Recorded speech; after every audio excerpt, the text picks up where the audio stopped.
ఉత్తరాంధ్రలోని విజయనగరం మరియు పార్వతీపురం మన్యం జిల్లాలో పంట పొలాలను నాశనం చేస్తూ ప్రజలను భయాందోళనకు గురిచేస్తున్న అడవి ఏనుగుల గుంపును కట్టడి చేసేందుకు ప్రభుత్వం బిగ్ యాక్షన్ ప్లాన్ చేపట్టింది.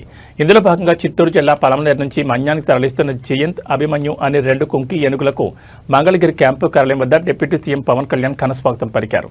మంగళగిరి క్యాంపు కార్యాలయం చేరుకున్న కుంకి ఏనుగులు జయంత్, అభిమన్యులకు డిప్యూటీ సీఎం పవన్ కళ్యాణ్ స్వయంగా పూలమాలలు వేసి స్వాగతం పలికారు. అనంతరం వాటికి చెరుగళ్లను ఆహారంగా తినిపించారు.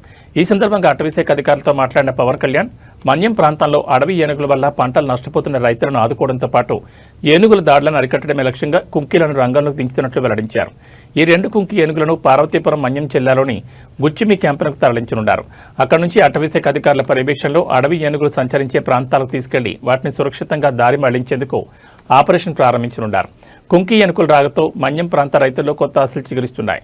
డిప్యూటీ సీఎం పవన్ కళ్యాణ్ తీసుకుని తక్షణ చర్యపై స్థానిక ప్రజలు హర్షం వ్యక్తం చేస్తున్నారు.